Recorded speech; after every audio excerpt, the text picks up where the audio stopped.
किसा गौतमी की कहानी। बुद्ध धर्म की प्राचीन कथाओं में से एक प्रसिद्ध कथा है किसा गौतमी की, जो हमें जीवन के अनिवार्य सत्य और वृत्ति की अटलता के बारे में सिखाती है। ये कहानी शिक्षा और सीख का अनुपम उदाहरण है, जो हमें ये समझाने में मदद करती है कि दुख और पीड़ा के बीच में भी हमें शांति और संतुलन कैसे प्राप्त करना चाहिए। किसा गौतमी एक सामान्य महिला थी, जो अपने पुत्र के प्रति अपार प्रेम और ममता रखती थी। उसके जीवन में सब कुछ सामान्य था, जब तक कि एक दिन उसके बेटे की अचानक मृत्यु नहीं हो गई। इस दुखद घटना ने किसा गौतमी को गहरे शोक में डाल दिया। वह अपनी संतान की मृत्यु को स्वीकार नहीं कर पाई और उसकी पीड़ा असहनीय हो गई। अपने मृत पुत्र को पुनर्जीवित करने की आशा में किसा गौतमी ने गांव के हर कोने में जाकर लोगों से मदद मांगी। हर दरवाजे पर उसने अपने बेटे के जीवन के लिए प्रार्थना की, लेकिन कोई भी उसकी मदद नहीं कर सका। लोग उसे सांत्वना देते, लेकिन उसके मन को शांति नहीं मिलती। उसकी आत्मा केवल एक ही बात चाहती थी, अपने पुत्र को वापस पाना। जब किसा गौतमी के प्रयास विफल हो गए, तब किसी ने उसे भगवान बुद्ध के पास जाने की सलाह दी। उसने सुना था कि बुद्ध महान ज्ञान के धनी है और वे उसे उसकी समस्या का समाधान दे सकते हैं। अपने आखिरी आशा के रूप में वह बुद्ध के पास पहुंची और उनसे अपने बेटे को जीवित करने की विनती की। बुद्ध ने उसकी बात ध्यान से सुनी और उसके दुख को समझा। उन्होंने उसे कहा, मैं तुम्हारे बेटे को जीवित कर सकता हूँ, लेकिन इसके लिए मुझे एक विशेष सामग्री की आवश्यकता है। मुझे एक सरसों का बीज चाहिए, लेकिन ये बीज एक ऐसे घर से लाना होगा जहाँ कभी किसी की मृत्यु नहीं हुई हो। किसा गौतमी के मन में उम्मीद जगी और वह तुरंत उस बीज को खोजने के लिए निकल पड़ी।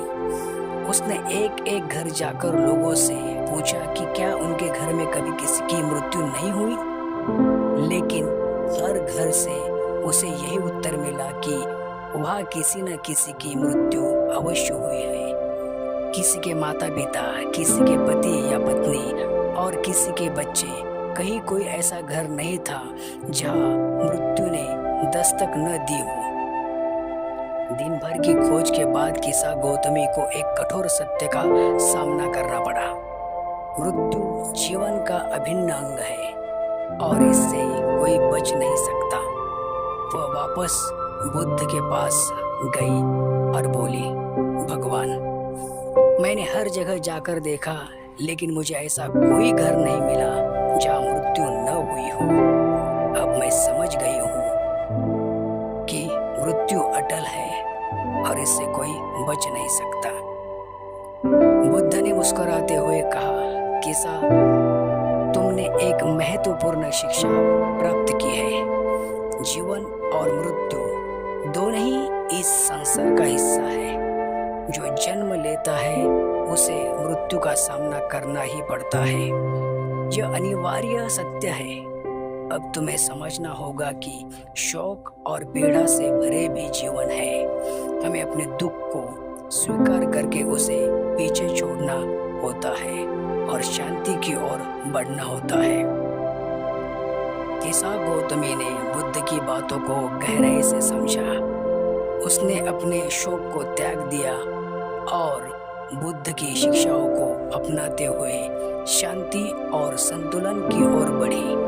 उसने सीखा कि जीवन में सुख और दुख दोनों ही अपरिहार्य है और हमें हर परिस्थिति में संतुलन बनाए रखना चाहिए। इस कहानी से हमें ये शिक्षा मिलती है किस्सा गौतमी की कहानी हमें कई महत्वपूर्ण सीख देती है। सबसे पहले ये हमें ये सिखाती है कि मृत्यु जीवन का एक अनिवार्य सत्य है, कोई भी इससे बच नहीं सकता। इस सत्य को स्वीकार करना ही हमें शांति की ओर ले जा सकता है। दूसरी बात, ये कहानी हमें ये भी सिखाती है कि अपने दुख में भी हमें ये समझना चाहिए कि हम अकेले नहीं हैं। हर व्यक्ति को कभी न कभी अपने जीवन में शोक और पीड़ा का सामना करना पड़ता है। इससे हमें ये सीख मिलती है कि हमें अपने दुख में भी अन्य लोगों के अनुभवों से सीखना चाहिए और सामूहिक मानवता की भावना को समझना चाहिए। तीसरी बात, बुद्ध की शिक्षा हमें ये सिखाती है कि जीवन में संतुलन बनाए रखना आवश्यक है। दुख और पीड़ा को स्वीकार करके भी हम शांति प्राप्त कर सकते हैं। ये हमें मानसिक और भावनात्मक संतुलन सिखाती है, जो किसी भी कठिन परिस्थिति में हमें मजबूत बनाए रखता है।